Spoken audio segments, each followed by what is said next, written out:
মাঝে মাঝে আল্লাহ আমাদেরকে দুঃখ কষ্ট দিয়ে পরীক্ষা করতে চান, এগুলো আমাদের জন্য খারাপ নয়। এই দুঃখ কষ্ট বিপদ আমাদের কোমরকে সোজা করে, আমাদের পায়ের মাটিকে শক্ত করে, চিল্লায় বলেন ঠিক কিনা?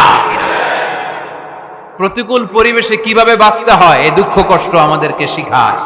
এজন্য মুমিন বান্দার বৈশিষ্ট্য হচ্ছে দুঃখ কষ্ট বেদনা জ্বালা এগুলোতে সে আপসেট হয় না, সে হাল ছেড়ে দেয় না, সে ভরসা রাখে একজনের উপর, চিল্লায় বলতে হবে তিনি কে? কারণ মুমিন জানে রাত্রি যত গভীর হয় অন্ধকার তমানিসা ভেদ করে সুবহে সাদিক হয়। মুমিন জানে গর্ভবতী নারীর পেটের ব্যথা যেই দিন বাড়তে থাকে ওই দিনই নতুন মেহমান আগমনের সময় ঘনাতে থাকে। মুমিন জানে তার জীবনে দুঃখ কষ্ট বিপদ যত বাড়তে থাকে সুখের দিন কাছে আসতে থাকে। এজন্য মুমিনের হারাবার কিছু নেই। ফা ইন্না মাআল উসরি ইউসরা, ইন্না মাআল উসরি ইউসরা। নবী হে, কষ্টের পরেই আছে আনন্দ, দুঃখের পরেই আছে সুখ। আপনি সমস্যায় পড়েছেন, ওই সমস্যার সমাধানও আছে না নাই? এই পৃথিবীতে এমন কোন সমস্যা আছে যেটা সমাধান নাই? কথা বলেন। সমস্যা তৈরি করেছে কে? আবার সমাধানও দিয়েছে কে? Allah doesn't create a lock without its key. Allah কখনো চাবি না বানাইয়া ওইটার তালা বানায় নাই। কথা কন। তালাও যেহেতু আছে ওই তালার চাবিও বানিয়েছে কে? মা আনজালাল্লাহু দাআন ইল্লা আনজালাল্লাহু লাহু শিফা। আল্লাহ দুনিয়ায় এমন কোন রোগ পাঠায় নাই যেই রোগের ঔষধ বানায় নাই, এমন কোন রোগ নাজিল করে নাই যেই রোগের কোন চিকিৎসা বানায় নাই, হয়তো সেটা আবিষ্কার হয় নাই। অনেকে ক্যান্সারের কথা বলতে পারেন যে হুজুর ক্যান্সার এমন রোগ, এই ক্যান্সার তার নাই কোনো অ্যানসার, কিন্তু বিজ্ঞানীরা বলতেছে এটারও অ্যানসার আবিষ্কৃত হচ্ছে। সুবহানাল্লাহ কইবেন না? কিছু কিছু ক্ষেত্রে হয়েও গিয়েছে। এজন্য দুঃখের পরেই আছে সুখ, কষ্টের পরেই আছে আনন্দ। এই দুনিয়াটাই এরকম, কষ্টের পরই আনন্দ। দেখবেন তারাবির নামাজ 20 রাকাত পড়তে কষ্ট লাগে না? কোমরে ব্যথা, হাঁটুতে ব্যথা, কিন্তু 20টা রাকাত যখন শেষ করে মসজিদ থেকে বের হই একটা আনন্দ আছে না নাই? কষ্ট করে পরীক্ষার জন্য প্রিপারেশন নিলেন আপনি কয়েক মাস, কিন্তু ফলাফল যখন ভালো হয় তখন একটা আনন্দ আছে না নাই? সারাদিন রোজা রাখলেন রমজানে, কি কষ্ট, তৃষ্ণায় গলা ফেটে যায়, কিন্তু ইফতারির সময় যখন রুহাবজা শরবতটা খাই কেমন লাগে? একটা আনন্দ আছে না নাই? এজন্য আল্লাহ বললেন فَإِنَّ مَعَ الْعُسْرِ يُسْرًا إِنَّ مَعَ الْعُسْرِ يُسْرًا। ও নবী, কষ্টের দিন মক্কায় অল্প কিছু দিন, মদিনাতে আনন্দের দিন অপেক্ষা করছে। আমাদের জীবনে যদি দুঃখ কষ্ট আসে আমরা ধৈর্য ধরবো, তাওয়াক্কুল করবো একজনের উপর, তিনি কে? কারণ আমরা বিশ্বাস করি কষ্টের দিন এটা চিরকালের জন্য নয়, সামনে আনন্দের দিন আমাদের জন্য সেট করে রেখেছে কে? বিপদে পড়লে ডাকবো কারে? আমাদের অসুস্থতাকে সুস্থতায় পরিণত করে দিতে পারে কে? চাকরির জন্য পাগল পারা, চাকরি নাই, চাকরির ব্যবস্থা করে দিতে পারে কে? বিদেশে যেতে মনে চায়, পাসপোর্ট দিয়ে রেখেছি, ভিসা নাই, ভিসা লাগায় দিতে পারে কে? কিন্তু আমরা দুঃখ কষ্ট বেদনা কিছু একটা হইলেই সবার আগে আল্লাহরে শেয়ার করার আগে ফেসবুকে শেয়ার মেরে দিই। আছে না নাই? আপনাদের ফেসবুকে অ্যাকাউন্ট আছে নাকি? কার কার আছে দেখি?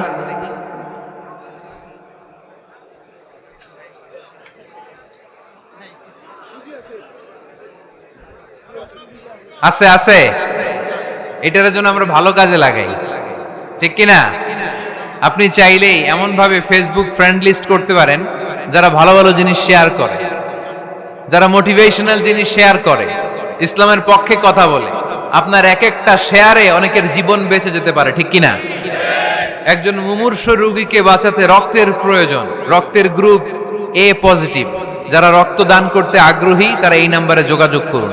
ফেসবুকে মাঝে মাঝে এরকম নিউজ আসে না নাই? আপনি just you put down in share, শেয়ারের মধ্যে একটা পুট করে দিলেন, একটু শেয়ার মেরে দিলেন, ছড়িয়ে পড়লো হাজার হাজার ফেসবুক ফ্রেন্ডদের কাছে। তাদের অনেকে ব্লাড দিতে আগ্রহী, সে তাড়াতাড়ি যেয়ে সেখানে ব্লাড ডোনেট করে আসলো। আপনার একটা শেয়ারের কারণে বেঁচে গেল অনেকগুলো প্রাণ, চিল্লা এখন ঠিক কিনা? রক্তদানের মতো শ্রেষ্ঠ ইবাদত হতে পারে? আমরা মনে করি শুধু জিকিরি ইবাদত, আমরা মনে করি শুধু নামাজি ইবাদত। রক্তদান, এক ব্যাগ রক্ত থেকে অনেক মানুষকে বাঁচানো যায়। এর মধ্যে আছে হিমোগ্লোবিন, এর মধ্যে আছে প্লাটিলেট, আছে প্লাজমা, রক্তে একটা উপাদান আছে প্লাজমা, নাম শুনছেন? আগুনে পোড়া রোগীকে বাঁচাতে এই প্লাজমা লাগে। হসপিটালের বার্ন ইউনিটে যেয়ে দেখবেন মানুষ কিভাবে চিল্লায়। নুসরাত নামে একটা মেয়ে মারা গেল না, এক বদমাইশের কবলে পড়ে মারা গেল না? তাকে আগুন জ্বালিয়ে দেয়া হয়েছিল তার গায়ে, তার প্লাজমা গুলো জ্বলে গিয়েছিল। আগুনে পোড়া রোগীর যে কি কষ্ট, একটু দেখার জন্য হসপিটালের বার্ন ইউনিটে যাবেন, দেখবেন যে কি কষ্টে আছে তারা। এই প্লাজমা গুলোকে অনেক সেন্টিগ্রেড তাপমাত্রা নামিয়ে ঠান্ডা করে দেহে পুশ করা হয়। আপনার এক ব্যাগ রক্ত থেকে প্লাজমা আলাদা করা হবে, প্লেটলেটস আলাদা করা হবে, হিমোগ্লোবিন আলাদা করা হবে, শ্বেতকণিকা, লোহিত কণিকা আলাদা করে অনেকগুলো মানুষ বেঁচে যাবে। এজন্য ফেসবুক থাকাটা দোষের কিছু না, তবে ভালো কাজে আমরা ব্যবহার করব, ঠিক কিনা? আপনার ফেসবুক শেয়ারিং আপনার জান্নাতি বানাতে পারে, আর আপনার ফেসবুক শেয়ারিং আপনার জাহান্নামের লাকড়ি বানাতে পারে। চিল্লায় বলেন ঠিক কিনা? So the decision is yours. সিদ্ধান্ত আপনাকে নিতে হবে, আপনি কিভাবে করবেন। যে কোনো বিপদে ওয়া ইলা রাব্বিকা ফারগাব, কোনো দিকে মনোনিবেশ না করে কার দিকে মনোনিবেশ করব? যে কোনো বিপদ আপদ ফেসবুকে শেয়ার করার আগে শেয়ার করব কার কাছে? আমাদের যার যা লাগে আল্লাহ সবও যদি দিয়ে দেয়, আল্লাহর ধনভাণ্ডারের 1 ইঞ্চিও কমবে?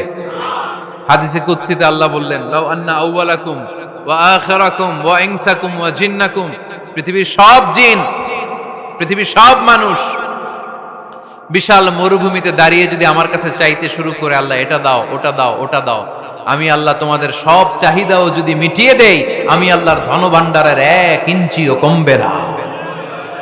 এজন্য চাইবো কার কাছে? বিপদে আপদে ভরসা করব কার কাছে?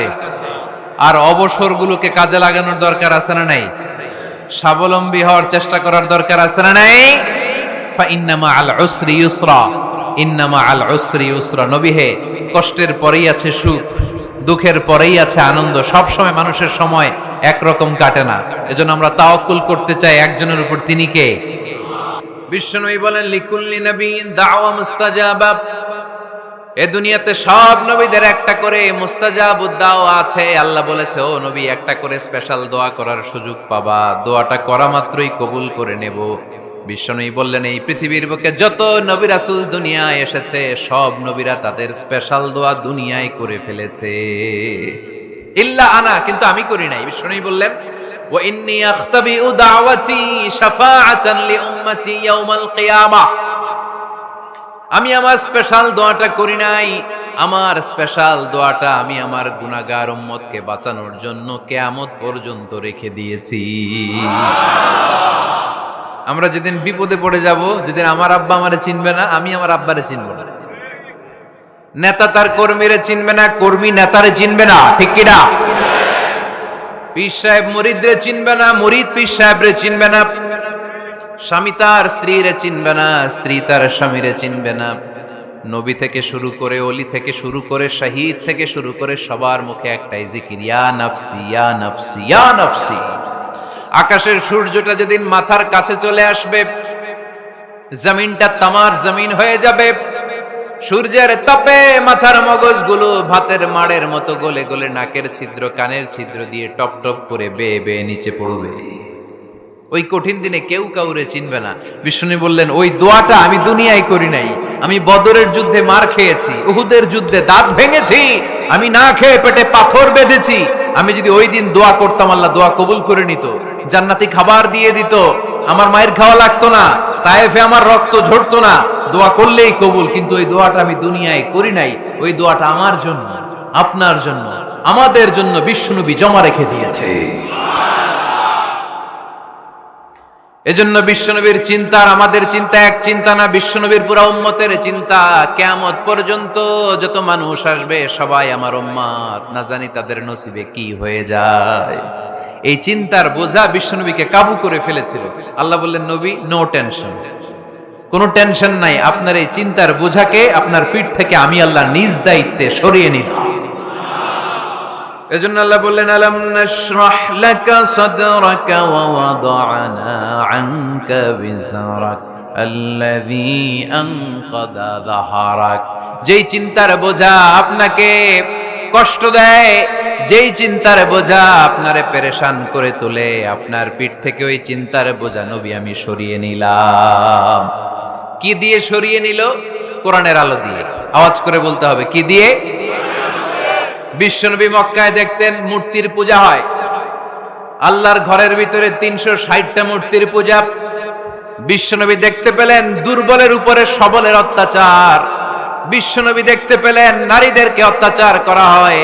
কন্যা সন্তান হলে বাবা তার মেয়েটাকে নিয়ে জঙ্গলের ভেতরে ঢুকে কিংবা মরুভূমির ভেতরে যে জীবিত দাফন করে দেয়। ওয়াইদাল মাউউদাতু সুইলাত ওয়াদুল বানাত। বিশ্বনবী এগুলো দেখতেন চারপাশে।